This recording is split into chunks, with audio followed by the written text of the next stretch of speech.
While bathing was recognised as important during the medieval period, the practice also proved challenging depending on a person's location and resources. Groups like the Vikings were particularly interested in cleanliness and bathed for religious and medicinal purposes. Monks and nuns also bathed at their respective houses, often as part of a ceremonial practice. Bathhouses and communal bathing were common, held over from the Romans in many areas, but many residences also had bathing facilities of their own. That said, having a place to bathe was often associated with wealth, and even with a makeshift bathtub on site, a full body washing wasn't daily practice.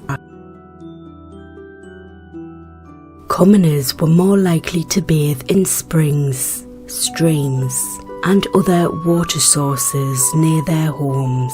This meant they were vulnerable to weather and rarely, if ever, bathed in anything other than cold water.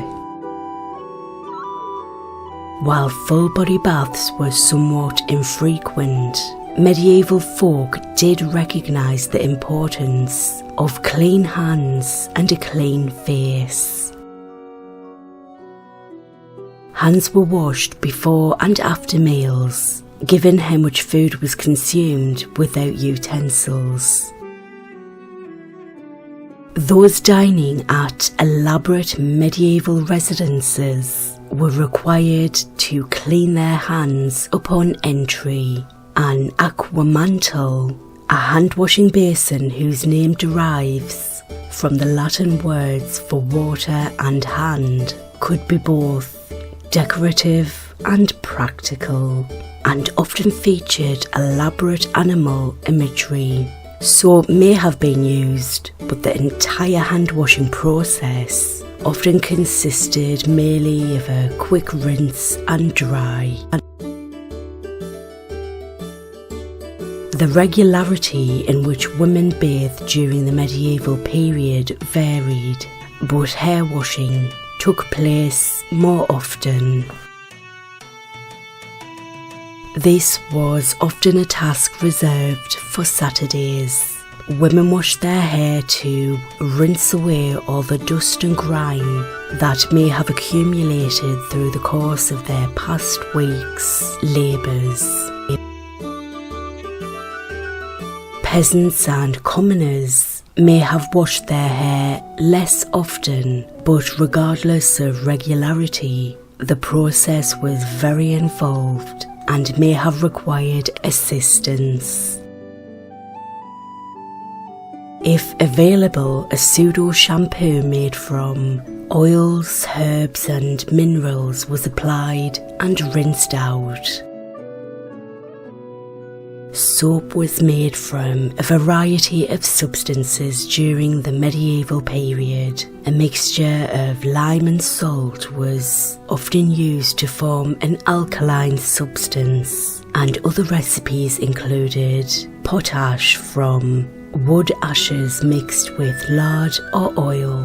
Northern Europe often used lard, while those in the Mediterranean opted for olive oil. Soap could be moulded into cakes, balls or bars, and depending on the user's wealth could include scents such as lavender. Soaps with high lye content were quite harsh and could remove skin as easily as they could remove grease. These soaps were much cheaper than oil-based soaps. Those who could neither afford soap nor make their own often used soapwort, a flour with natural cleaning properties.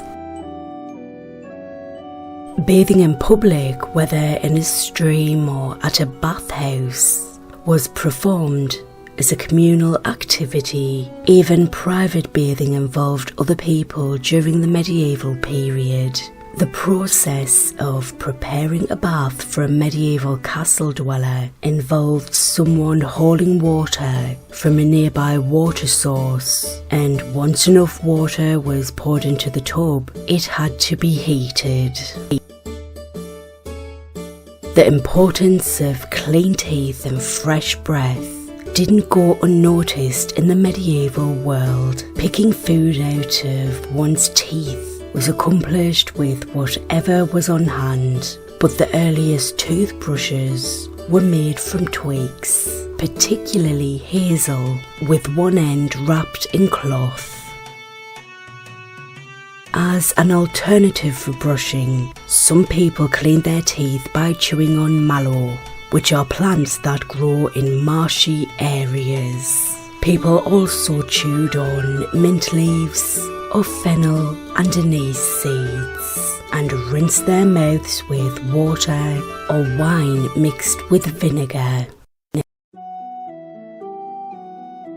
The latrines were sometimes placed over pits located on higher ground so they could drain into a nearby river or stream. People also relieved themselves using cesspits, which were holes lined with stones or wooden planks. These were covered when not in use to prevent odours. Many castles featured similar structures such as a privy chamber, and could include a dozen wooden seats with ventilation and water access.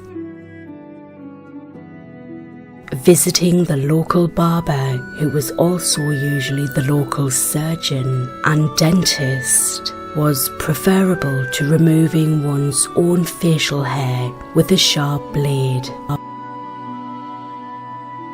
Monks helped one another shave their head.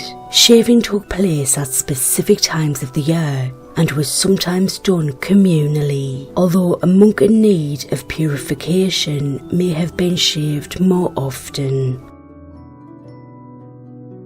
Women relied on plucking for hair removal. Eyebrows and hairlines were tweezed, and substances such as walnut oil, vinegar, and dried cat waste were used to remove hair.